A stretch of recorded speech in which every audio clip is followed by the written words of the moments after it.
We are live.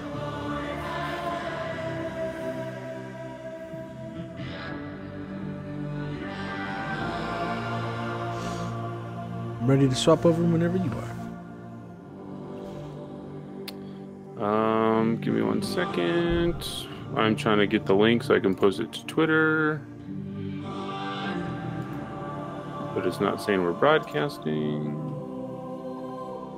Live now. There we go.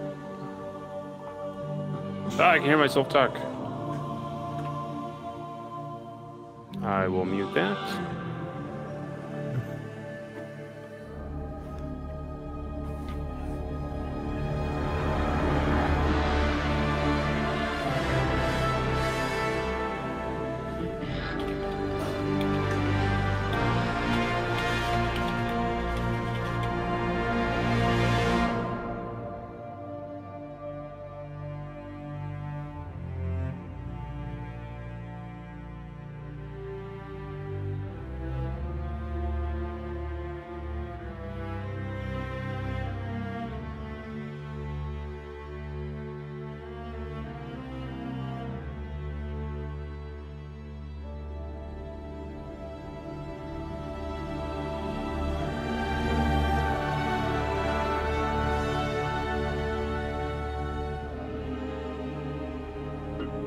Seconds of silence, and then let's go.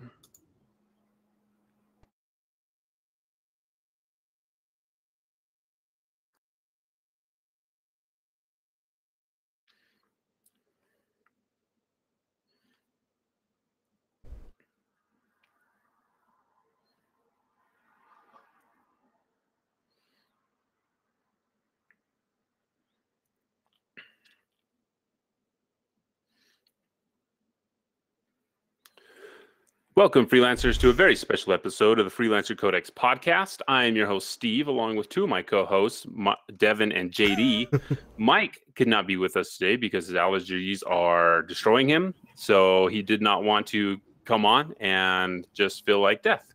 So he's going to take a break. We hope that he recovers and he gets lots and lots of drugs. So guys, Devon, JD, how are you guys doing? Medication, not drugs. All right, medication.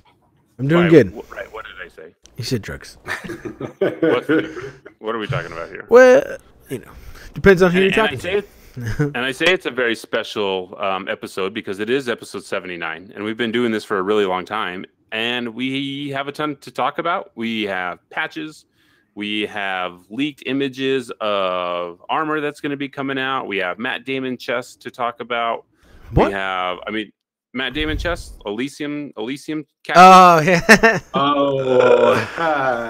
What have you guys been calling them? Elysian. Yeah. Okay, yeah. So we've got Matt Damon chests that we're going to talk about and everything that's in there. So there's a lot to cover. So it's been 41 days since we've been able to play the game on PC if you have Origin Access Premier. 34 days for everyone else, so we're over a month. And I think there's been a lot of changes in that month. There's been a lot of discussion about loot, a lot of discussion about inscriptions, a lot of discussion about the end game itself and what do we really need to do to continue playing the game. So we're going to talk about all that stuff.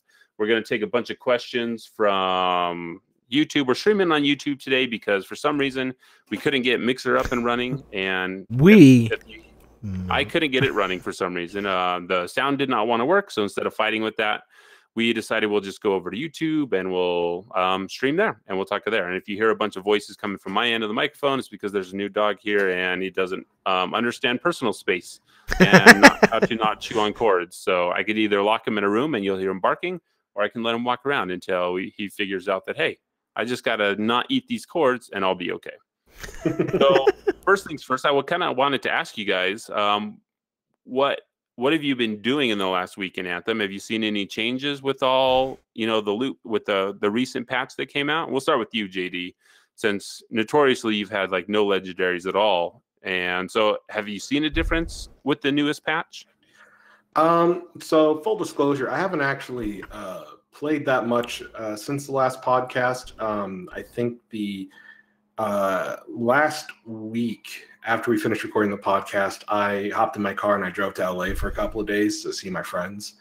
But I only got back on Monday. I played a few hours. I'm up to 110 hours now. Played a few hours here and there. I managed to get 2 legendary items, but that was before the new patch. That was actually the couple of hours after we finished recording last week. I got 2 new legendary items, which brings me up to I think 3 total. I'm liking the new patch. Obviously, I played it a little bit right after the patch came out. Noticed that loot was being picked up by other players, which didn't really bother me because I was still getting it. In fact, I kind of liked it because I didn't have to fly around and pick it up myself. What just happened? But yeah, it was pretty good. I noticed that they already hot fixed that problem, and I did 2 Elysian chests. Didn't get anything notable from either of them, though. I think I got Interceptor parts and Colossus parts exclusively for both of those chests. So I guess you got that out of the way already, so you don't have to worry about that now, right? I hope so. I hope so. Maybe. I mean, it depends on what happens after that. Yeah, it depends. Like if I go play tonight and it's like the same thing again, because I think I got one decal. Can't get dupes, so you might get 22 Masterwork Embers or 25. Don't joke like that. No, I'm not joking because I've gotten 80 before, and the next time I got 25. You cannot tell me that BioWare would say, "Hey, this counts as a separate drop." That's by getting what it is. 22 And there's 162 drops, 67 of which they said are vinyls, animations, those kind of things. The rest of the, up because when I first started, there's 162 and it starts counting down because you can't get any duplicates. So 67 out of the 162 are vinyls, animations, decals, those kind of things, and the rest are parts, embers, and I don't know what else. So, but no armor. You can't see my face right now. And I we'll can talk see more your about face. that later because we have a whole section where we're going to discuss the Matt Damon chests and what they actually are and what they do for the game. So, Devon, tell me about your week in Anthem. It's been pretty good. Today I actually didn't get to play yet, so we'll probably play some after the podcast. But yeah, no. As soon as patch went live, it was a bummer. I didn't get the expensive decal. The Firelight wrap? Yeah, I didn't get that wrap because I was already at work because I start work at 6 a.m. So I did not get that. So right now I currently have everything except for that. So whenever it shows back up again, I will get it. But so I guess we'll talk about this later also because this will kind of play into a larger topic that we have after this. But then I want to wrap back around to talk about the wrap. See what I did there? That was clever. It's clever. Hey. But yeah, no, I had a great time. That evening when the patch came out, I got 7 legendaries. There was one bad legendary experience though, because my backpack was full, unfortunately, and from like 45 minutes of free play, I had gotten 7 or 8 Masterworks and 4 legendaries. But right before the last legendary popped, the message popped up that my backpack was full, which I didn't know at the time that other people could pick up all the other loot for you. And so I had tons of blues and purples, which I've been trying to stay away from the blues, but it was fine. I was like, oh no, I took a screenshot of it, but I was playing with Phaedron and we had a good laugh, but. And just cried a little bit, knowing that you would never pick that up. I was like, well, at least they're dropping like crazy now for me anyway, so I'll never, I'm not going to know what it was, so I can't really miss it. So it's had an infinite possibilities. Could have been the worst legendary ever or the best. Who knows? You mean you didn't go onto Reddit, post a thread about it, complain about it, and get upvoted with like gold and silver and Reddit fake? I did on my second account. No, just kidding. I didn't do that. It is whatever. My whole thing is there's problems, but I'm having a great time. I'm still playing, the strongholds. I like the legendary missions, or what do they call them? They're not on the map. It's not missions. It's the The legendary contracts, the legendary story missions. No, they're the legendary missions, but they call them something else when you look on the map itself. I can't remember what it's called, but somebody in chat will. I thought they were called legendary missions on the map. Yeah, that's what I thought as well. No, it starts with an I. Important missions. No. Incredibly. We'll find out tonight. Stay tuned. We'll tell you. No. Somebody in chat can look it up. No, I'm sorry. It's there. We'll see. Maybe I am. I don't know. But I'm enjoying those. Those are a lot longer. They're funner, and it's definitely a little bit harder. And I like that the encounters keep going a little bit. Sometimes you're like, okay, is this encounter almost over? A little bit, maybe a little too long sometimes. But you just have to know it's going to take some time, and especially when you're playing on Grandmaster 3. And I have not gotten any legendaries on Grandmaster 2 or 1. I tried a couple different times doing strongholds and contracts on Grandmaster 2 and didn't get any legendaries from that. I got a bunch of Masterworks, but no legendaries. So my legendaries have all come to me from Grandmaster 3. So that's my experience so far this week. Very cool. And I think there's a good opportunity for BioWare to allow us to drop items that we don't want from that menu. Mm-hmm. Because you can track things, and Incursion. it'd be nice to be able to say, hey, Mike knows what I'm talking about. It's called Legendary Incursion. Legendary Incursion, huh? Interesting. Yeah. So, hey, Mike's in the chat. Sorry you couldn't be here with us, Mike. You can be here with us in spirit, I guess, while you're watching the tournament. I'm pretty sure that's why Mike is out. He really just wanted to watch the basketball games and didn't want to record. I'm so sick. Oh, man. Oh, I'm sick. But, if you were actually able to drop items while you're doing free play, I think that would solve that problem. That, you know what, your backpack's not going to get too full. And then if you don't want to hold on to those blues or those purples, you can just drop them. And that's that. And then you'll never be like, hey, I don't have any space for this. You just drop it and move on. So that should be a fun option. Or I don't know if it's easy. I mean, I'm guessing it's easy because I don't program or code. So I'm just going to say it's easy. And flipping a switch. And hopefully a bit in the next patch. Yeah, not a problem. So flip the switch and we should be good to go. So I finally finished my 25 quick plays. I mean, it sounds like it should be easy to do, but sometimes you get into really long missions and it takes a while. Oh, that sucks. I've been alternating back and forth between normal missions and Grandmaster 1 and Grandmaster 2, just kind of seeing what works and what doesn't. Like, I've never had a bug during my quick plays on normal, but I've had several on when I do Grandmaster 1 or Grandmaster 2. Mm-hmm. Sometimes the objectives just won't complete. But they fixed that in one of the patches to where you won't be able to join into a quick play session that's been going on for more than 15 minutes. So hopefully that'll be fixed. And I have noticed as I'm playing on normal, there are a lot of new people playing the game. Yeah. Like, there's a lot of people that are still level 2, level 8, and I go in and I totally ruin their experience by just mowing down everything with one shot. You give them something to aim for, Steven. So I've taken a step back and I've just been meleeing everything as a storm, and that's how I'm going to get my melee challenge up, because it takes a really long time to do that as a storm, because you're never going to melee anything in Grandmaster 2 or Grandmaster 3 as a storm, because then you just die automatically. So I've been doing a bunch of that, getting those challenges done. So I finished that. I still have about 25 quick play event world missions that I got to do. And then I'll be able to get my cool decal. I forget what the decal's called, but it's the one with the skull after you complete that whole long chain and you move on to the next one. So I'm pretty close.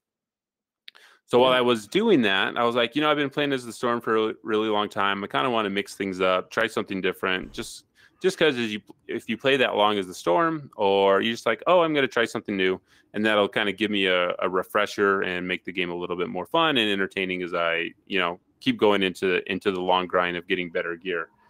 So Phaedron says it's the Reaver decal. So Phaedron probably already has it. Phaedron's like put in 400 hours. So I asked Phaedron, it's like, hey, Phaedron, you want to do some artwork for me? He's like, nah, I'm kind of busy. And now I know why he's busy playing Anthem all the time. Phaedron tricked me into deleting all my other javelins. You deleted all your other javelins? Yeah, I gave him control of my stuff and he deleted them all. Yeah. So I started playing as the Colossus for the first time, because I kind of harp on the Colossus a bunch, saying that, there really isn't a fourth javelin, but I've actually had fun playing around with it. Like, I don't have any good gear for it.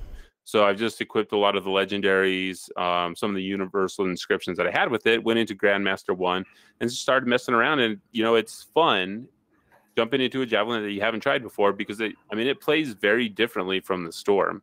I mean, just the way it handles, the jump height, the way it moves. You know, I've really been enjoying that. You know, when you sprint with that thing, the thruster turns on and it starts spinning. I mean, it's a really cool effect and animation just as you're playing with it. So, you know, playing as new Javelin's kind of given me a breath of fresh air as I've been playing the game. So I'm going to continue to do that. And then I'll probably move on to the Interceptor and Ranger. I don't know what order yet, though. I mean, I really like both the Interceptor and Ranger. So we'll see what we do next. Yeah. But the Colossus is a lot of fun. I mean, I don't play it nearly as much as I've been playing my Ranger or my Storm, but it's a really cool Javelin. The way how like its shield mechanics as opposed to everybody else's is really fun, really interesting, and especially if you set it up with like a prime, like if you're focusing on priming on some of those combos, like just setting up primes. The melee detonation, since it's like a big AoE like shockwave melee, it's really good for just comboing groups of enemies even by yourself. So yeah, like keep playing it. Let me know what you think next week. Yeah, I'm excited to keep going on. It's been a lot of fun. So, all right. So moving on, we don't have too much housekeeping this week. If you do want to leave us a message, you can a voice message. I don't know why I can't say that word, but if you want to leave us a voice message, you can do that at 505-386-7917, or you could drop us a line at our email at freelancercodex@gmail.com. So there has been some bad news that has come out lately about EA, and we're going to talk about the layoffs that just happened. So EA just laid off about 4% of their workforce, and it's about 350 people. Most of these people were from marketing, from publishing, and from a couple of reports from Kotaku. This has been kind of a known thing that was happening since last November or October. So they have kind of known that it was going to happen. A lot of people were in limbo, not knowing if they had jobs or if they were going to continue to have jobs, which is a position that I've been in before, which is, you know, it's a scary position, not knowing if you're going to be employed the next week. I mean, most of the time you would rather just know instead of, you know, saying, well, we haven't heard anything yet. Yeah. So 350 people have been let go. The Japan and Russian branches have been closed. So there was a small Japanese office in EA. I'm assuming the majority of their content was for FIFA, but that's all closing, and they're restructuring. And you can read the article. We'll link it. IGN has the article about it. They're like, anytime that we talk about layoffs in the industry, like I'm always kind of hesitant to talk about it just because I know there's a lot of nuance that goes into this stuff. I mean, no matter what, it sucks for the people that are getting laid off, that don't have jobs. I know EA said that they were going to, you know, help people transition and find work, but I mean, no matter what, it's always hard when you hear people that are losing their jobs. I mean, it sucks. I wish those people the best. I hope that they can land on their feet. And the nice thing is, though, whenever something like this does happen, it always seems like community managers, other developers always come up on Twitter and say, hey, we're hiring. These people are hiring. And it seems like the gaming community is pretty small. So when things like this happen, a lot of people reach out trying to help people out. So hopefully these people can land back on their feet. Devon, you have any comments on the layoffs that are happening at EA? No, I mean, it's kind of harsh to say, but it is kind of life in the gaming industry, especially if you're a contractor or those kind of things. It sucks. When I was younger, I really wanted to work in the game industry, but that was one of the biggest drawbacks for me, was really just the, you know, lack of job security type of thing. I mean, you could be, 10, 15 years experience and get laid off because they just decide to close stuff, or, you can finish your project and then you have to go find another job or different things, especially when you're just getting started, and when, if you have a family or those kind of things, it's difficult.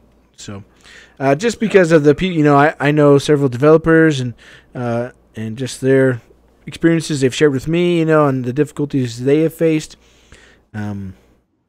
It's something that I know happens quite a bit. So, and I think it's kind of easy for people to draw the correlation that, Anthem didn't release as good as they want to, and now 350 people are getting laid off. That has nothing to do with Anthem. People to make that jump, that's a logical fallacy. That's correlation does not equal causation. Right. I know that happens, like that's something that happens a ton on the internet and just in general. Like, hey, this happened at the same. It's like all the people that have left BioWare over the years, where like basically anybody who left BioWare prior to EA's acquisition of the company, where they just left. Everybody since EA was bought, well, I mean, EA purchased BioWare or acquired BioWare, has been, they probably, didn't like EA and had to leave, or they got kicked out by EA because they weren't doing it. It's not these two things happening. Yeah, they happen in the same time period, but that does not imply in any way that those two things are connected. It's also worth noting that EA, I think, employs like over 9,000 people.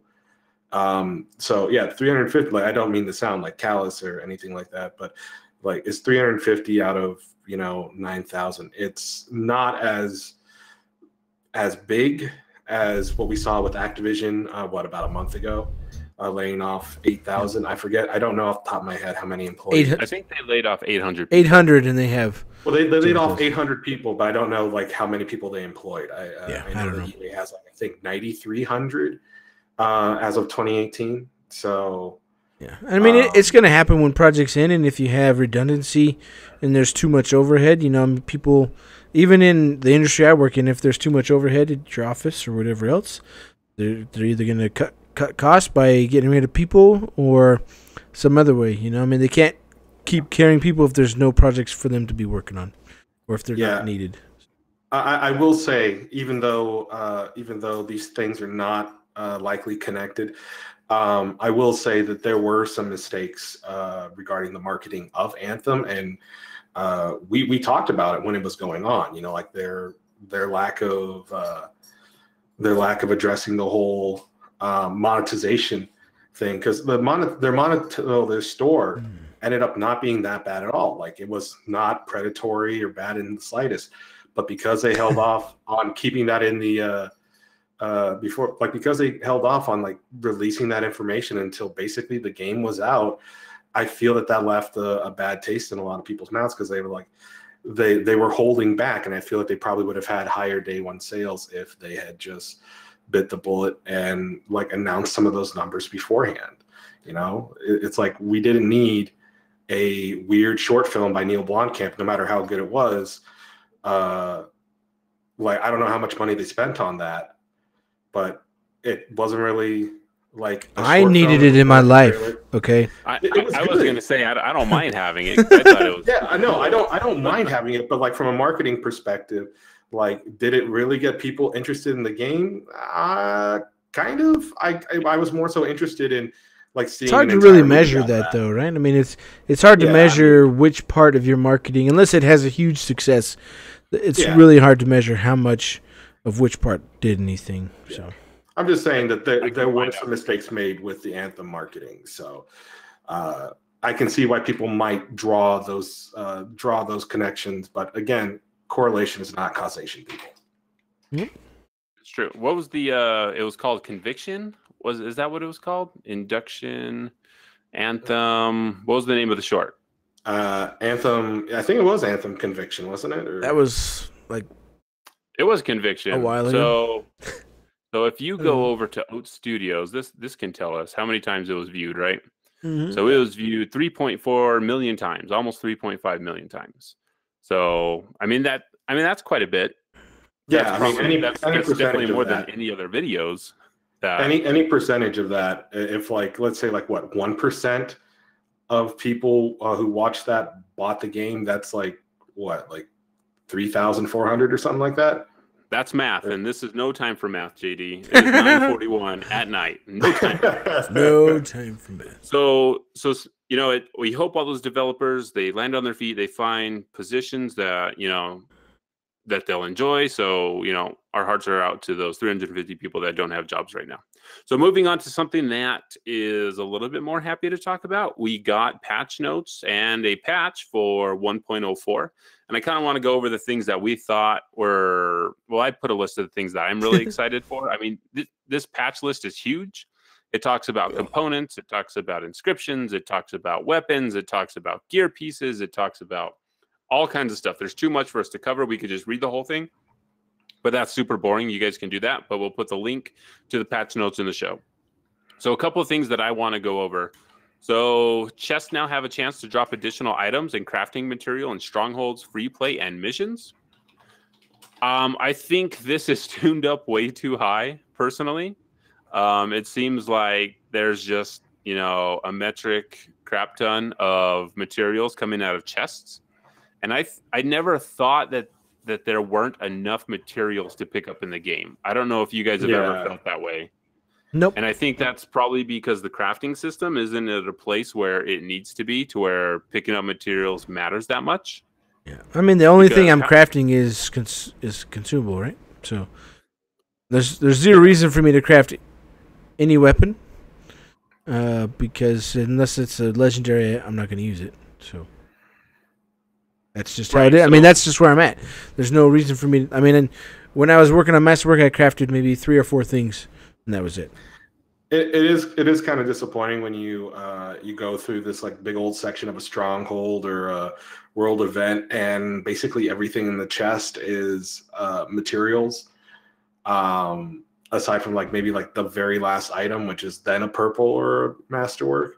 So I do agree with you, Steve, that it needs to be toned down a little bit, because I feel like I'm getting more materials than loot, and by a large margin. Yeah, I agree, and it's not a great feeling to come out of a chest. I mean, and like I said, like I collect everything I fly by. I just drop down and collect it. I mean, I've got my radius for picking up materials pretty large, so I can shoot things from quite a ways away, and it automatically collects it for me. And it's just, and that's just a me thing, because I see a shiny little beam that says, "Okay, go pick this up." I go pick it up. I know a lot of people don't do that; they just kind of skip by them. But again, like the crafting system, I think is part of a larger problem that needs to be addressed, and hopefully it'll be addressed in the future. I think right now we're kind of putting band-aids on things, but again, like I didn't see this as an issue in the first place, where people were like, "Man, I wish I had more crafting materials," but I don't know. So a couple of other things: Grandmaster 1 difficulty and higher stronghold bosses will now drop more loot with a chance at additional masterworks and legendary items. This was something that was broken for maybe like 20 hours or so, but they fixed that to where bosses weren't dropping masterwork items, but now they are. Yeah. So I think the most I've gotten out of a boss is about 2 masterworks from the time that I've been playing. So hopefully this is something that we'll see increase. Devon, in all your Grandmaster 3 runs, have you seen like, okay, bosses definitely have a higher percentage time to drop legendaries, and now they're actually worth killing and finishing the Heart of Rage for? I haven't gotten a legendary out of a boss yet, currently. But I've gotten plenty of masterworks. I think I got 3 out of 1. I was going to take a picture of it, but I was just like, grabbed it and went. Right. Went for the Matt Damon chest, as Steven calls him. So, yeah, so, I haven't gotten any from there yet, but I've gotten plenty from other places. I do know, however, based on my own personal experience, that the legendaries that are dropping, they're not very good, or not as good as they used to be, So in which way? So the inscriptions are not very good, right? Which is fine. That's the system I wanted them to use in the first place, instead of making it to where it has fewer drops but better inscriptions. Now they have the opportunity to roll a wider scale of inscriptions. At least to me, that's how it looks. And the 15 or so that I've gotten this week, most of the inscriptions, I think only one out of those has like over 100% anything on the inscriptions, and the rest are just different things. But there's a lot more of them, so there is, because you can get so many of them. They've, I believe, widened the inscription pool, or where it's gonna draw from, or at least the number that it's gonna put there. That's my experience. So I believe Adrian would concur with me, because we were talking about that. So. And I definitely think that is the case, because I've noticed that also before, even with Masterworks. Previously, Masterworks were dropping with 150 damage, 200 damage, 250 damage. And, sometimes that damage modifier would drop twice. When they talked about the inscriptions, how they were going to work, they said that there's going to be a couple different tiers of inscriptions. There's going to be like primary 1, primary 2, primary 3, or primary. They called it primary, like secondary high or secondary low, or whatever they called it. Yeah. And that they were going to put those into separate pools. Diablo does something very similar. But they do it in a way that if you have 4 modifiers on a weapon, that first modifier is always going to pull from this pool of inscriptions. It's either going to be your strength, your main stat, what they would call it in Diablo. It's either going to be your intelligence, your strength, your dexterity, or whatever else for whatever character you're rolling. And then after that, there'll be one that'll be a main, like your damage or your critical hit or something like that. And the other ones, there would always be one that's kind of like just a bonus stat that doesn't really do much. It'll be something like more gold, more experience, more health on a globe pickup or whatever. And I think it'd be smart if, Anthem went all the way and they did a system like that so that we know it's like, okay, if this stat here is good because it's pulling from this set and I know what that range is. Yeah. Right now, we kind of have an idea of what the range is that we can roll on an item. But right now, we don't know if it's like, okay, am I going to roll? If I get a legendary item, is it 0 to 300? Or is it what it should really be is like 200 to 300 because it's a legendary item? Like why any legendary item is rolling a damage, a plus 10% damage bonus is beyond me, because you can get a masterwork that, has 200 damage that will outvalue your legendary, I think, if that's how math actually works behind the scenes. So, maybe. But again, I mean, this goes back to like the way the loot is built, I think is, there's a bigger problem there with legendaries and masterworks having the exact same perk. Sometimes the masterworks being better than a legendary. And that's fine that sometimes that'll happen because you'll have outliers. Like your lowest legendary might not be as good as your best masterwork. But as it sits now, it just doesn't feel like the legendaries are legendary enough, but you're still chasing them because that's the highest gear piece that you have. And you kind of have that incentive to like, well, this makes my gear score go up. That makes it easier to go to Grandmaster 3, but that doesn't necessarily mean that it's better than my masterwork. Yeah, no, I can 100% agree with that because I got another legendary component, but it was worse than all 3 of the masterwork components that I still had that weren't legendary. So like I was trying to swap it out in every spot, but there was it just wasn't worth it. I tried to play one round and it was horrible. So I mean, was it a universal component? Yes. Because the universal components, they're like the armor and the health or whatever. They're calling it armor now. Yeah. So those stats are always lower than your javelin-specific components. Yeah, so which is weird. The one I got was for the thruster, right? So, and it had like horrible stats for both the armor and the shield. So I was like, this is like I was dropping from all 3 of my masterworks were like, 2,400 worth armor and then like 1,300 shield addition, and this one was both stats were under 1,000 for adding to the armor and shield, and I was like, this is not. I mean, it's like, oh great, I got this, but I'm never going to use it because it's not worth it. I think that's more of a problem with the universal components as a whole, though, because like these are small boosts that would have made sense in the pilot tree that they scrapped, because the whole thing is that these are boosts that are not comparable to the javelin specific components. Like, I believe they said that the perks and such that they had originally planned for the pilot tree were just straight up converted into the universal components, like increasing flight time, increasing base armor, and stuff like that. But the whole thing is that like for the flight time, I can see the merit of it, but for like armor increase, shield increase, or is there another one? Like, I don't think there is. It's just armor and shield, really. It doesn't really do enough to warrant its existence because it doesn't boost up your armor further than your javelin-specific components, and it doesn't boost up your shields to a comparable extent either. So I really think they need to rework that. Like, if it's going to be a universal component that actually has some has a legitimate reason to play it or to use it, it needs to give you armor that surpasses any other component. Because it's like, if you want to make a really tough storm, like that would be the way to do it. But unfortunately, the toughest storm that you could make is already using storm components. So, I think that just needs to be reworked. Maybe up it.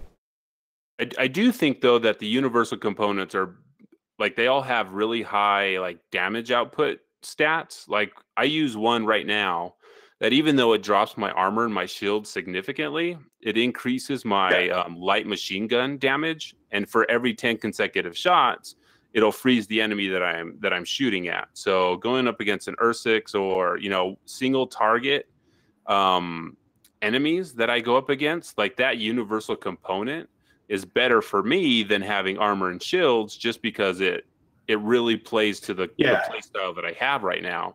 Yeah, but I meant specifically the universal components that are like armor reinforcement, shield boost. Like, there are universal components that are dedicated specifically to raising your armor and raising your shield, and they are the only components that are specifically dedicated to those things. But they underperform every other shield and armor increase from any other component that is javelin specific. So it's not really worth it. But like, the other universal components are okay. Like, the flight increase is substantial, the damage increase is substantial, like you said. And then what's the other one? Like, ammo increase. There's one that does ammo. Yeah, like those are all really good. But again, it just or the melee damage increase, that's also really good. It's just armor and shield specifically that I feel needs to be brought up, because it needs to be a viable alternative to the javelin specific components, if it's going to remain a feasible option. Otherwise, it's just taking up space in people's inventories. The police are after somebody. Yeah. Sorry about that. Yeah, I mean, I still need to spend more time with all of them, and making different builds and figuring out what I want to do. Right now with the assault rifle, the light machine gun that I have, I mean, that's just kind of where I've been focused. So I've been making a specific build for that, and it is kind of frustrating to me that I do have quite a few legendaries, but a lot of the masterworks that I have play more towards that build that I'm making, and they stack more assault rifle damage, and they have more ammo in the magazine, more ammo overall that I can carry. So I've been using that a lot. So I have been kind of diving into like the masterworks, just because that's what I have right now. So that's been kind of fun. That's been kind of interesting, but that loop to try other builds isn't there, just because I'm not getting enough loot drops yet. But I still have lots more game time to actually go in and see if I can get anything. So moving on from that, they did add field of view sliders. So this is something I went in and played with, maxed these things out. And that definitely takes some getting used to. I think it's a great option for people that want that. Being able to zoom in, if you want your field of view wider while you're underwater, and then a different field of view when you're flying through the air, you can adjust that, and it'll adjust it on the fly, which is a really cool system. I think it's great that they added this in here. It's something I'm going to play around with more. I don't know if you guys have played with this at all. JD, I don't think you guys are going to get field of view sliders. Nope. Maybe you will in the future. I'm not sure, but as of right now, you guys don't have it. So I guess, Devon, have you played with it at all? No, so I don't really like to change it. I know, like, just watching them when they had it like at 100%, it was making me sick. Watching it, just giving me a headache. Yeah, I do not like that. So my eyeballs, when things are off just slightly, like what they're used to, it messes them up and gives me a headache. So you're like, VR is never going to be a thing for you? No, never.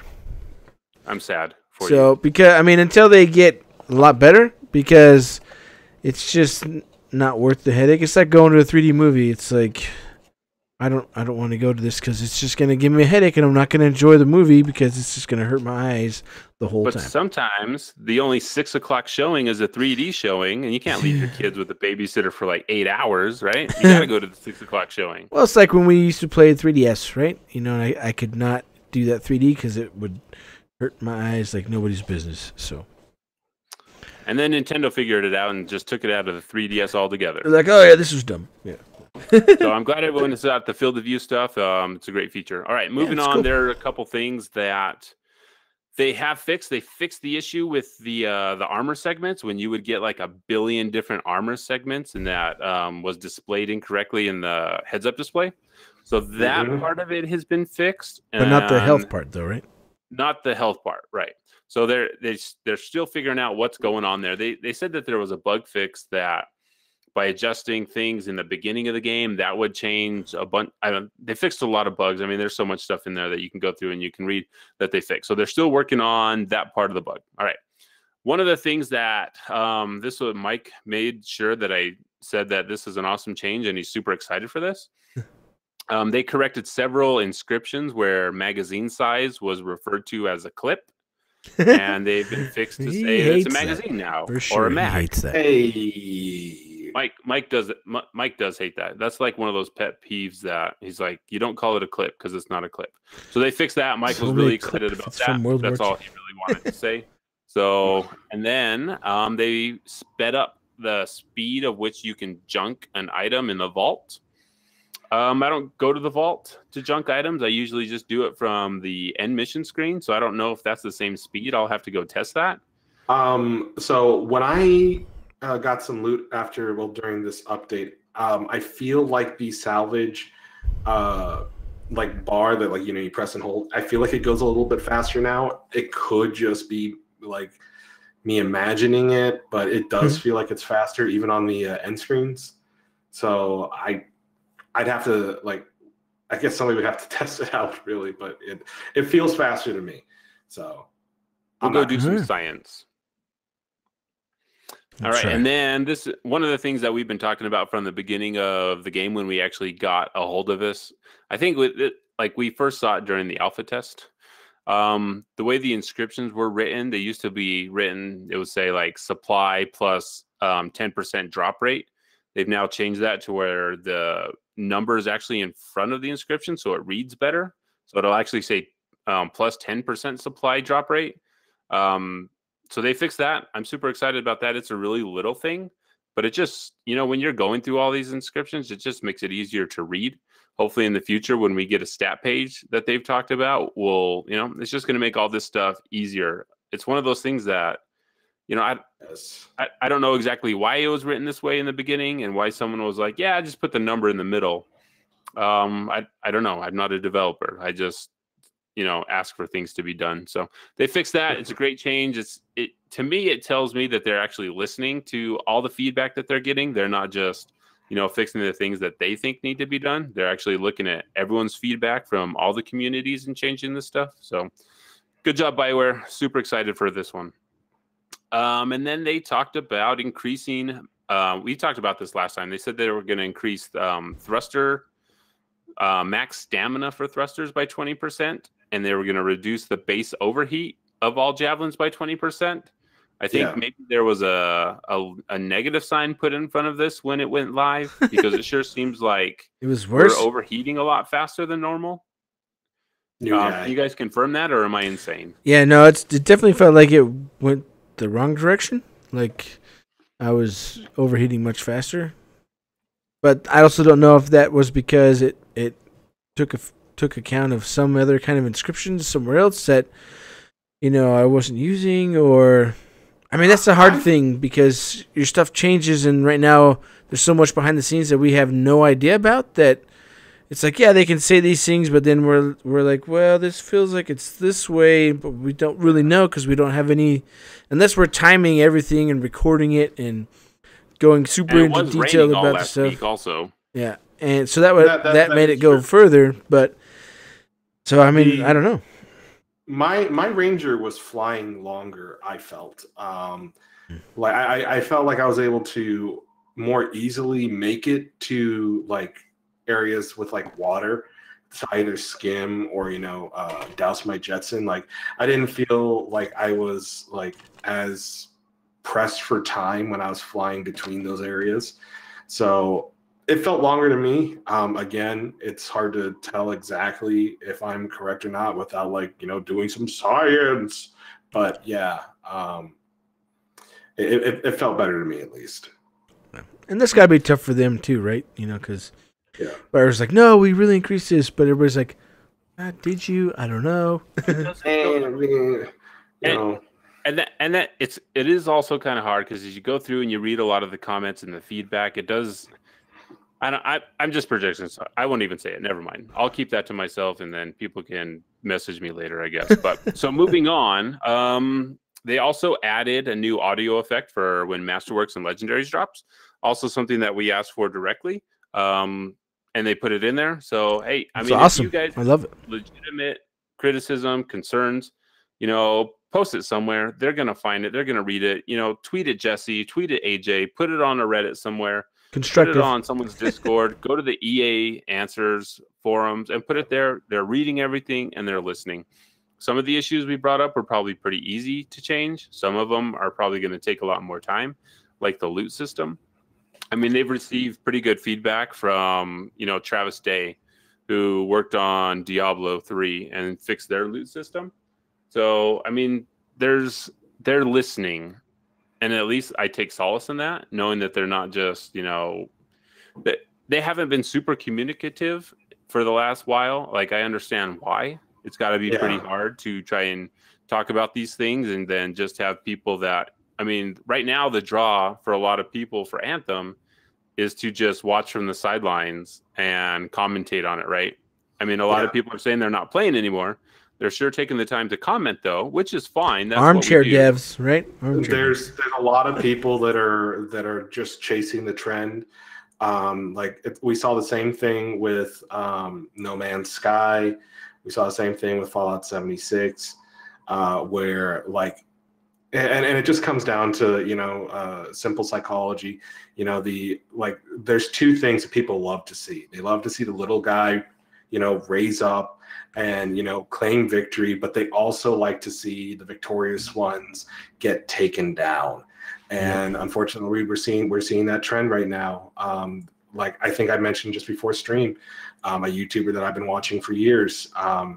He put out a video basically declaring Anthem a huge mess. And since it was a YouTuber who I had watched and respected for a long time, I liked his content prior.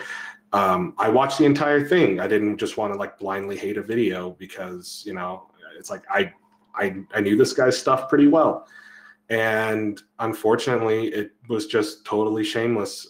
He didn't do any research. It was riddled. The entire video was riddled with mistakes, mispronouncing people's names, either because he typed out the names wrong, making implications that were not true, and then straight up misstating facts and ignoring other ones. Like he said, BioWare hadn't made a good game in years, but he totally ignored the fact that Dragon Age Inquisition won Game of the Year in 2014 and was a huge financial and critical success. But, that was years ago, JD. Come on. Yeah, that was years ago. But it's just the people the whole thing is that people were picking their news, picking their facts, cherry picking, jumping on the bandwagon. Jumping on the bandwagon to further the toxicity. And if anything, this has just led me to unsubscribe from a lot of different people, because it's just become very apparent that some people just would rather be toxic and get views than be accurate. Yep. And I think a lot of the videos, I don't normally watch YouTube videos anyway, but I mean, there are valid criticisms that a lot of people have. Yeah. Unfortunately, I mean, people like to sensationalize things, and I get people's names wrong all the time, JT. So I don't know if that's, did you just do that on purpose right there? Do what on purpose? I don't know if there's I mean, and it sucks when you have someone that you follow, that you really enjoy, and they're like, I hate this game. And that's happened to me. I listen to tons of video game podcasts. That's just what I do. That's one of the things that I do. And, there's a lot of people that are just they were super excited for Anthem, and now they don't even talk about it anymore. They just move on because they don't have anything to say. And they're like, you know what? We'll come back in 6 months. And I don't know what the right answer is. I don't know if the answer is to, you know what? Come back in 6 months, stop talking about it. Or do you set up boycotts where you keep talking about it and you keep Anthem in the news? What is that right answer for someone that's unhappy with the game? Do you just leave and go play something else, or do you actively, stay on the Reddit commenting on every post that comes up that the game is trash and, try and get your voice heard that way? I don't know what the right answer is. I'm not going to tell people what to do or how to live their lives, but, I'm just going to try and continue to add support and constructive criticism to a team that, I can imagine how the BioWare studio is right now. It'll be tough. And you can say like, oh, you guys are just apologizing for him. It's like, I'm not. Like, I understand that, people or like real people work on the game. And, it's got to be really tough right now because they know that there's a lot of work to do. And they these are good developers. They're good developers and they're good people. And I think for us, the situation is a little bit different because these are people that we've met, some of them. These are actual people that we have met, that we have spoken to. It's not just like some face on a screen. It's not just some it's not like an inhuman thing like a lot of people on the internet kind of see things, like kind of like the safety of being behind a screen and just seeing them as a developer, not necessarily people. Like for us, we've met some of these guys. We've also had the opportunity to personally talk to either in person or through interviews a lot of the developers and producers for Anthem. They are good people, and I don't care what the justification is. No matter what the state of the game, people still deserve to be treated decently like people. Yeah. So it's just a simple common decency thing that I feel a lot of people have kind of dropped in favor of just jumping on a hate bandwagon and outrage. It's I think now that we got. Go ahead, Devon. I was gonna say, I think for me it's really simple. I mean, I only have so much time in each day, but to play games, and if it's not fun, I don't really want to play it, right? So, if you're not having fun right now playing Anthem, that's okay. I mean, that's your choice, and what you find enjoyable is up to you, right? But there's no need to be, like JD said, overly toxic and overly angry, and say you didn't get everything that you wanted or this and that. You can. There's lots of other. I mean, you can do that if you want. Like Steven said, we're not going to say what you should do, but there's a lot of people that enjoy this game. A lot of people that have had fun. I have fun pretty much every time I play, and I just, I know there's mistakes, and I know there's things they're working on. They're working really hard to try and improve the game, and I just, I have a good time when I play, and so I look past the things that are kind of broken and not working correctly right now because I know there's a full team of people working hard every single day trying to make a better game and a better experience for all of us. And so, I mean, as long as I'm having fun, I keep playing the game. If I'm not having fun, I stop playing the game. It's that simple. Yeah, you don't get to 100+ hours in any game without having some amount of fun. Like even when I was frustrated a couple weeks ago about like not getting a legendary and stuff like that. Like I was still playing the game and I was still having fun. Was I having as much fun as I was having before? No, but the thing is that I was still getting on. It was still like, if I absolutely hated it, I just wouldn't have done it. Yeah. There's no, if you hate Anthem that much, or if you hate BioWare that much, or if you're really that toxic or that negative about things, I would just like to make a friendly suggestion and just, suggest that if it bothers you that much, separate yourself from it, move on to something else. It's not healthy to live in that amount of toxicity and negativity day in, day out. It's not good for you. It's not good for the other people that have to endure it every time they go on a subreddit or on the internet or mention that they like it. People shouldn't have to defend their love of a game or their enjoyment just because you didn't. Like, that's not how things should work. So no, it's not. I also found a Twitter account that I thought was kind of funny that posts on a lot of people's Anthem tweets. I'm sure they set it up to where anytime someone tags Anthem, they just respond to it. I think it was called Witcher 3 was in development just as long as Anthem, and it's the greatest game in the world. And they just like respond with that comment all the time. Anyway, The internet's a fun place to live. All right, so we'll talk about the art book that came out. Like, if you have not gotten the art of Anthem, you're doing yourself a disservice because the art book is amazing. Like all the concept art, everything that they have in here. I mean, they go over javelins, they go over striders, they go over a lot of different environments that they have in here. We've been posting a lot of this stuff on Twitter, showing off a lot of the javelin concepts that they have and that they scrapped. And everyone's like, "Oh, this should be the game. This is awesome." So there's a huge There's a huge swath of material that the team has to pull from in the future. And of course, it's not all going to be ready and be like, "Hey, we've had this stuff. We're going to release it now." I mean, there's a future for the game. And I hope that they find their stride. I'm going to be here for it. As long as Devon keeps buying every item that goes through the cosmetic store, I think BioWare should make enough money to continue to do that. One-man operation. Yeah, Devon, you keep doing you, Devon. So one of the things that we wanted to talk about are the new Matt Damon chests that came out, the Elysian caches. So inside these chests, there are vinyls, decals, emotes, and a ton of materials. And parts. There's something that's noticeably missing from the list of items that are in the Matt Damon chest. What? And there's no armor in these things. So I was very skeptical that there would ever be like full armor sets, because I'd always said that, you know, the armor sets is what is going to fund the future of the game. Yep. So I wasn't like expecting everything to be in there, because then they don't have anything to sell, especially because they're so easy to get. You just have to run these things a billion times and you'll eventually get everything. But I was assuming that there would be like one armor set, you know, themed after the stronghold, but that's not there. And so all we have is 163 instances of 162 materials, emotes, decals, and vinyls.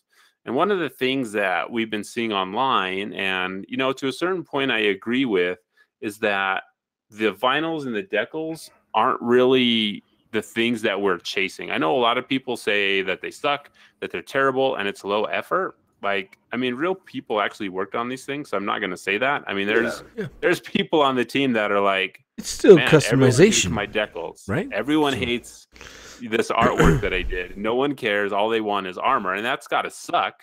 Yeah. To have that feeling. So I wanted to ask you guys, like, you know, where do vinyls and decals and wraps like rate on your interest level, I guess, for the game? I mean, do you guys, well, I know Devon buys them, but you're just going to buy everything just because. Is it something that you guys constantly change and look for a cool vinyl or a cool decal to go with your armor pieces? I do. I keep changing my decal and stuff pretty regularly. For a long time, I was wearing the Reaver because it's like, oh, it's cool, you know. But so when I'm changing my colors, I've stopped using that, and because then I'm like, oh, well, everybody's using it, so I don't want to look like them. So, and they're like, oh, everybody's all black and got the Reaver. So we moved on from our emo javelin stage, and growing up a little bit, graduating high school. College. Yeah, so I have, you know, I'm experimenting with the metals and things like that, and using just different decals that go with the colors that I like, and it's been kind of fun just switching them around. And then I've switched up completely the javelin interceptor armor pieces that I've been using. For a long time I was using the strike set, and so now I've changed where it's a mix of the original set for the helmet and a couple of the different pieces. I almost have one for every set that I have, but it's been fun. I enjoy switching up. I usually keep it for like a couple days, and then I'll change the colors and move on. So I mean, and one of the things that you can get through that a lot of people have been complaining about, someone got a decal from the Matt Damon chest that was called Gear Thing, and the symbol was a wrench, and that symbol is actually the symbol of the engineers. But everyone's like, oh, this is so low effort. They just named it Gear Thing, and then they put it out. Like, they didn't even spend any time on this stuff. I mean, like, I can't say whether that was like intentional, like calling it Gear Thing is like an inside joke in the studio, or they're just like, I don't know what to call this. What do we name it? I mean, when we interviewed John Warner, he was like, I'm the worst at naming things. So maybe John named this. John sent us a if you named gear thing. But I do think that maybe the Matt Damon chests were a little bit rushed to kind of appease us for something to do, especially with the amount of materials and things that we can earn from them. But I don't know. I'm kind of conflicted because it's like I don't care too much for the decals, but then again, I haven't seen all of them to see if there's one that I actually really, really enjoy. So I don't know. I don't know. Like, do you guys even like the Matt Damon chests and what they're offering to you guys? Yeah. For me, like my point of view on this is a little bit different because I don't really like any of the vinyls or the decals, the decals. I like the textures. Like, I really like the textures, like the different metal textures, the different fabric textures. I like those because that gives you a lot of like the material personality is really cool, especially how it ends up looking on your javelin when you try something new out.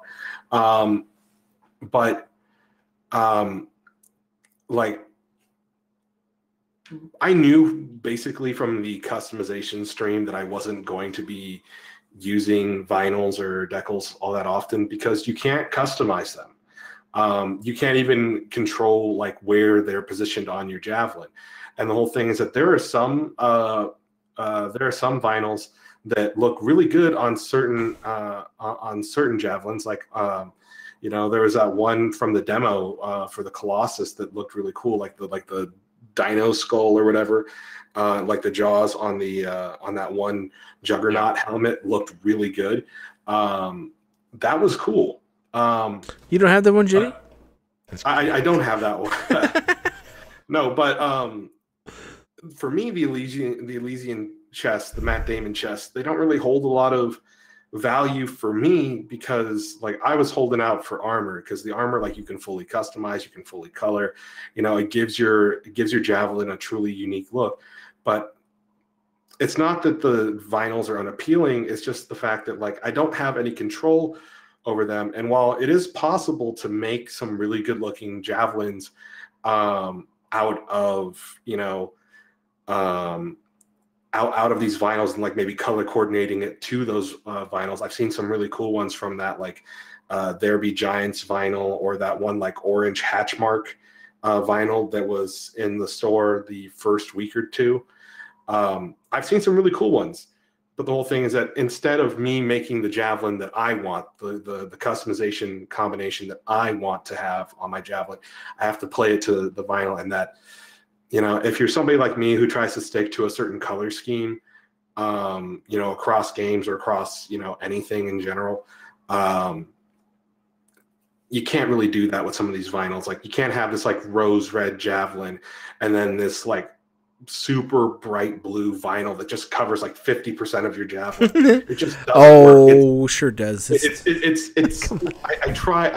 sometimes try it out to see like, are any of these going to work? The only one that really looks good on most of my javelins is the Legion of Dawn vinyl, which if you didn't pre-order the game, you don't have.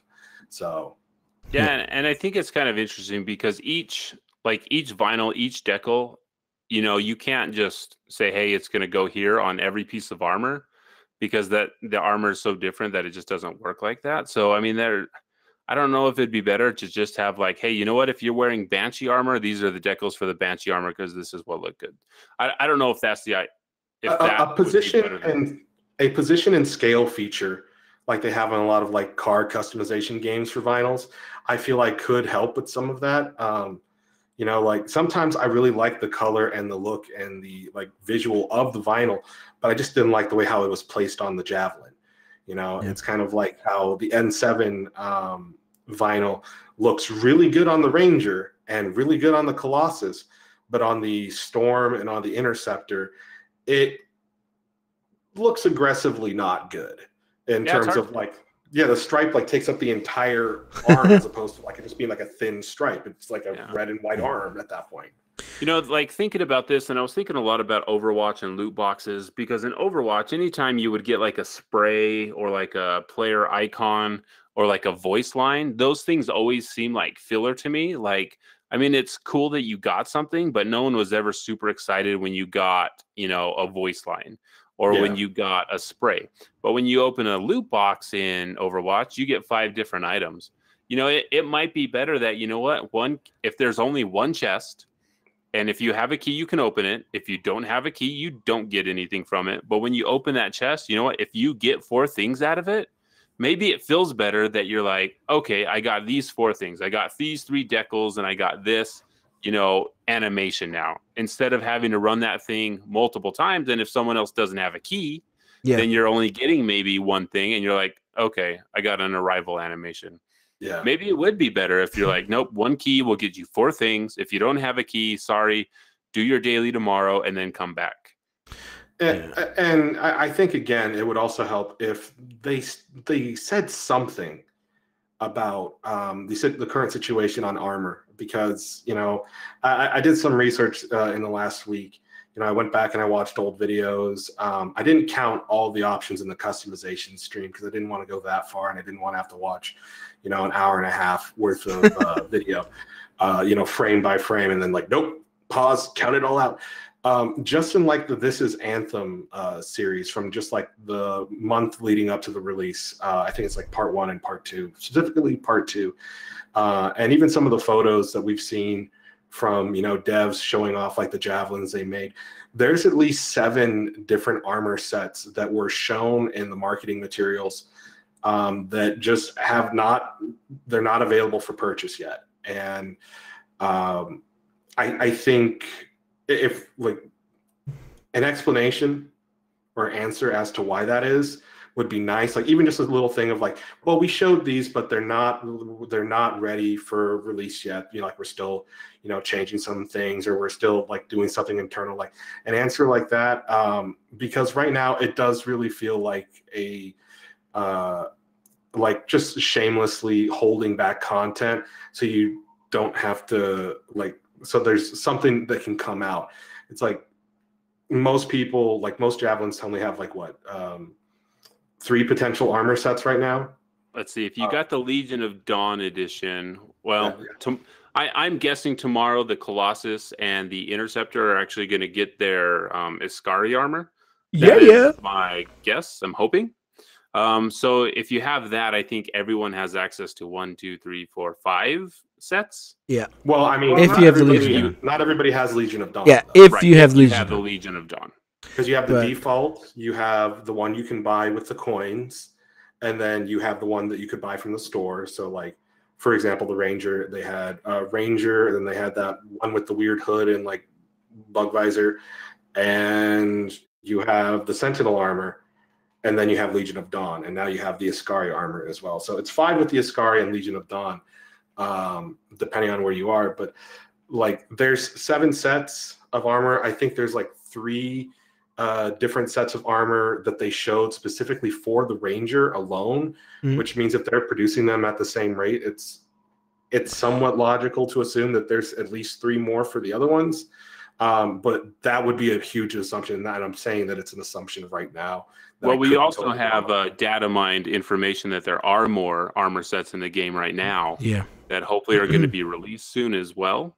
So I mean, we've data mined it. We know they're in there. I don't know when they're going to come. I don't know if it's just a matter of haven't data mined it, or I didn't do it personally. Anthem Archives did all the data mining. So if you want to see all that cool stuff, we also got to see new weapons. Again, we don't know when that stuff is coming out.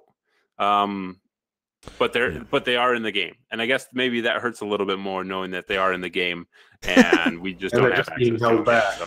So, but like I said, if they could just give us like even just the slightest like explanation, like just saying like, oh, like they're being polished or something, I feel like people would be a little bit more understanding of that, because right now, have you been on the internet, JD? I know, but again, like sometimes saying nothing is like the worst thing you could do, and just saying that like, hey, like there's an issue with this, or like maybe one part of the set is complete and we want them to be released in sets, so we're still working on the other parts of the set, like something. Like something is just more than nothing that we have right now as to why there's just no other armor, even though they showed plenty of other armor sets in the advertising leading up to the game's launch. because customization was marketed as a huge thing of the game, and we assume that when we saw these things in the videos, when you assume, natural assumption. I feel it was a natural assumption for somebody to see this video goes, when I get that game, I love the way how that helmet looks. I'm gonna get it as soon as I get the game and I get some coin. Like, I am gonna get that helmet. I want my javelin look this way. And now that guy can't do that because it just isn't available for reasons. Yeah. That guy or Yeah, I think so. For me, I'm kind of different. You know, I've been letting you guys go for a little bit about this stuff, but I'm pretty much the opposite, right? So you guys like want more out of it or whatever. I mean, I want more. It's great, you know, for those chests, but I don't have an issue. You know, I'm as I go through, it's like kind of playing the lottery or whatever. It's like, oh, did I get one? Did I not get one? And I get something. It's like, oh, cool, I got something. Or, you know, I've gotten weapon parts, I've gotten embers and different things. And it's like, oh, I didn't get a vinyl or an animation. All right, let's go back and try it again. See if we get something else. So, you guys should learn how to find happiness. No, just kidding. But you know, I think for me, it's good. It's something else that's there. It's you know, it's an extra little added bonus. We all want more, right? I mean, we all wanted some armor, and I even was like thinking for the chest, kind of like Steven was saying, that there would be more than just one thing popping out of a chest. But that's. I mean, I was kind of thinking that each one would have like a vinyl and then embers and a few other things all in one type of thing popping out. I would rather have, like, if you just somebody opens the chest, you get 4 items, you know, that are coming out. Because right now, if you're playing by yourself, if you're not playing all the time with a group of friends or anything, to get the 162 items or the things that are in there, whether they be weapon parts or anything, because it counts down each one you get, it's going to take a lot of effort. I mean, there's times where I've gone through and I was the only one that had a key, nobody else used a key, or I've been in and I didn't have a key, but one other person did. And so really, if you did the 40 days, you would need to get 4 items every day in order to, you know, or more than 4 because it's 162 to get all the items. So right now, like, I'm already super behind. Haven't played it all yet today, and I only got 1 item yesterday and like 2 the day before, and so I'm already way behind on the amount of items that I can get. So it's like I have to catch up and play more strongholds and those kind of things. And so, I mean, because it's gonna be hard. Like we talked about earlier on, there's only 67 out of the 162 things you can get from those chests that are vinyls, you know, decals, animations, and so all that other stuff is weapon parts and embers, you know. So that's, you got to get through that stuff. But for me, it's not too bad. I don't have too big of an issue on it. I would, you know, like more armor, but I'm fine. You know, they're gonna put it out, and I mean, everything they're doing right now, it's all a double-edged sword. They tell us stuff, and then internet gets pissed off. They don't tell us stuff, the internet gets pissed off. So it's like, I mean, what are you gonna do? So, well, I think what they could do is they put out a weekly blog. You know, a lot of live service games do this. They'll do a weekly. You know, Bungie does the This Week at Bungie. I think that's what it's called now. Yeah. But you put out a weekly update. Yeah, you put out and you tell us what you're doing. You tell us what's going on. You tell us about the feedback, the things that you're working on, the things that you're not working on, things that are working, things that are not working. You put out a little video if you want. Like, the stream is cool, but I would rather you give us a curated message of what is happening and not and do that every week so that we are in the loop, and then put that on the front page of the game so that when people log in, they can go in there and see it. So if you're not into Reddit, if you're not into Twitter, you can actually find out this information. You know, unfortunately, I think a lot of people are playing this game that probably don't have any issues, but the vocal minority, like, and I'm not saying that the issues are not valid. They are valid. But, you know, there's not that many people in comparison to how many people play the game that are on Reddit and Twitter. I mean, that's just how it works, right? Yep. There's a lot of people that never touch Twitter. They don't even know who Casey Hudson is, or, you know, what color hair he has. But it's purple, by the way, if you're listening, like, and you're wondering. Just kidding. Put it in the game and give us a weekly update about things. Like that, and I think that would go a long way with the community, and that way you don't have to be in Reddit, you know, trying to defend yourself on, you know, why the loot drops are broken again. But I mean, Bungie and Destiny, they had the weekly update. Warframe has the dev stream that's like once every 2 weeks. Halo does it. If BioWare wanted to, continue doing their streaming thing, take a page from Warframe again, and like they have their dev stream, and they have like examples of stuff they're working on, maybe concept art for things they're going to add into the game a couple months down the line. They also have like things that they're testing, ready to show off. They have certain sections of levels. It's a little bit more organized than what the BioWare streams are currently like for Anthem. But the big thing here is that there's a corresponding blog post on their website that basically just takes all the information that they gave out in the dev stream. And if there are clips from Twitch when they streamed it, they include the example clips of the very thing that they're talking about in there. And it's like, less than a minute clips. Like you could just go through it, read it. If you want to see a visual example of it, you can. You don't have to, but it's a little bit more convenient than those people who want to stay up to date on the game but don't have like an hour and a half to watch every last second of video. Like just like a corresponding blog post would also be nice. Yep. And I think we've talked about that enough. I think we're going to touch on one more thing since we're going a little bit late. And I think we're going to save a lot of the other stuff. Like JD will save your character talk and the lore stuff for next week when Mike is back. But the 61K wrap called First Light, I think it was called. It was the green thing that showed up in the store at the reset. And it was there at the reset, which was at 6 o'clock our time until 6:30. So it was up for 30 minutes when the game went down for maintenance. So this was a new type of item that we hadn't seen before. It was labeled as a wrap. It cost 61,000 coins. And it cost 850 shards. That's roughly, I don't have my tracker up, but it's roughly $8 if you wanted to buy it. It went down, and there was one post on Reddit that got a ton of traction and people glommed onto, saying that BioWare is using this as telemetry to know that if you buy this, they will now know how much people are willing to spend. So don't buy this. And then they posted a bunch of stuff to real actual data that, I think our information that we give to people is probably one of the most valuable things. That's why Amazon, Google, everyone tracks all of our data, because information is power. And that's how they know, how much we're willing to spend, where we're going to buy things and all that stuff. So like, I know that stuff is real and that stuff exists. I don't know if I believe that this wrap was set up to test how much we are willing to spend. I almost think that it was a mistake that it was there, because this is all the other times they've done maintenance, they haven't changed what items were up for sale.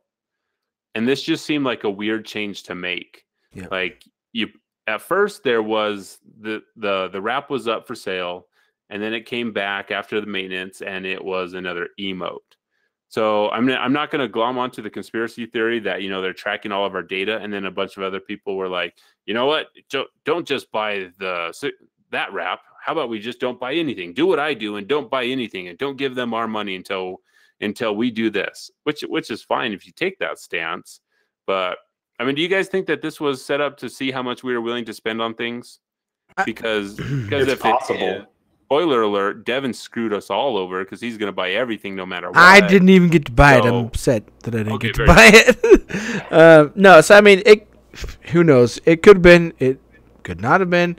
It doesn't matter. I also don't think, you don't need to tell me what I need to do with my money. It's my money, and if I want to spend it and buy $100 worth of shards and waste them all on everything that doesn't matter to somebody else, that's fine. I can do that. I worked for that money. It's my money, and you can stick it. But anyways. How do you really feel? Yeah, so. Dang, Devon. I don't like it when people try and tell me what to do with my money that I worked for. But anyways, no, I don't think it was, if it was there, that's fine. It's a more detailed wrap and those kind of things. And, I think it's better off, under the $5 price, because more people would be willing to buy that, $5 is easy. It's like for people going to get a coffee or something else, it's $5. I'm guessing. I don't know. I don't buy coffee. I don't drink coffee. So, sure, $5 sounds good. I'm guessing $5. I don't know. But, it's like I go get smoothies or whatever, and it's $5. So, but that's for me right now, that's not an issue to buy something for $5 and not think about it. So, again, I mean, I don't buy everything out there in the world. But anyways, I'm going off track here. You are. But I think, for a game and for microtransaction purpose, for making money and those kind of things, I think a wrap would be better off to be at $5. Armor sets, I don't have an issue if they're like, $10 for me. I don't really have an issue. I don't want them to be like Fortnite expensive because I didn't buy Jack in Fortnite because I'm not paying $25 for a skin. So millions of other people are. I know there are a lot of stupid people out there, but whoa, simmer down. Just because you're willing to spend I know, right? Doesn't make you stupid. I'm trying to tell them not to spend their money because they're telling me not to spend mine. But no, I don't care. It's fine. I mean, people want to spend that money, and that's fine. They like those things. That's cool. I'm not into Fortnite, so I didn't want to spend money on it. But But are you adding to the problem, telling BioWare that it's okay to charge that amount of money? I mean, are you setting a precedent, Devon, that is going to affect every other player in the game that won't be able to afford a $61K wrap? Play more, get good. All right. If you want to just buy it with in-game coin, play more, get more coin. And it's not super hard to get coin. But if you want to save up for it, get it. But at the moment, it's hard because you could save up for it and be like, oh, I really want that. But you have no idea if it's ever coming back. And right now, repeats are not my favorite thing because, when half the stores are repeat, it's pretty, not fun for me. But and they're just losing out on my money. So, but yeah, I mean, it's hard. Once they have a full store or a better store option, I don't think it's a problem with it being more expensive because if it's always there, you still have the time to work towards it. Whereas right now you have a couple days, 4 or 5 days, whatever it is. I don't know what it is. And if tomorrow. Yeah, if you don't have enough time and don't play enough to get the coins you need for that, then you're out of luck. And so that's frustrating for people right there. So the price versus time to put in to get it right now is frustrating because you have to rush to try and get it and do all your things to get the coin. So yeah, it is definitely an interesting situation that we find ourselves in. I'm interested to see how it all pans out and how it changes. From day one, we were saying that the store needs to change, so we're going to continue banging that drum until it does change because that's really all we can do. We'll add our feedback. Are we sending the wrong message if we're banging that drum and we're still buying everything? Are we the problem, Devon?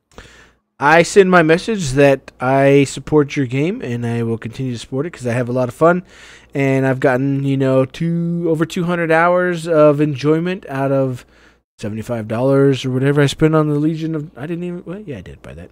I bought it on Xbox and I also have Origin Access Premier, but. So I enjoy the product. I support the products I enjoy. And, if that sends the wrong message for other people, I think they know and understand that, yes, there's going to be people that will buy your stuff. And it doesn't mean that everyone is going to buy it at that price. But I don't know. I mean, I don't think it's a big enough price or enough people buy it that it's going to be like, oh, now everything has to be 850 shards or 61,000 gold, or coin to buy it, because they have all the other stuff that's of a lesser value or lesser rarities that is cheaper. So, well, I think we beat that dead horse. Well, you shouldn't beat dead horses. You shouldn't beat horses at all, for that matter. You shouldn't beat dead anything. Like this is a zombie. Why? Yeah, very true. But I guess that's it. So this has been episode 79 of the Freelancer Codex podcast, guys. There's tons of information, tons of stuff that, like, if you want to comment and if you have like harsh feelings, like Rusted does in the chat about me being right about all my opinions, you can share that with us. You can go to our Discord. We will link that. That's linked on the website at freelancercodex.com. You can support us on patreon.com/freelancercodex if you want to do that and join our 4 other bosses that tell us what to talk about. So go do that. If you want to throw us a buck or two, the show will always be free. But if you want to support us, you can do that, I suppose. And then, we're going to be headed out to EA Play 2018. So if you're going 2019, we went there last year. Yeah, 2019. It's 2019. What year is it, Marty? What years? So you can do that at EA Play. That's going on in June. So we're going to be there. If you want to say hi, you want to hang out, if you want to say, hey, your podcast sucks, what are you doing? You can tell us that too. We'll probably say, hey, no, we won't say anything bad like that. But you can find us at all those places. Freelancercodex.com. So until next time, freelancers, there's a Shaper Storm on the horizon, and we will see you on the other side. Peace. Bye-bye. I can't hear that outro, Steven, just so you know.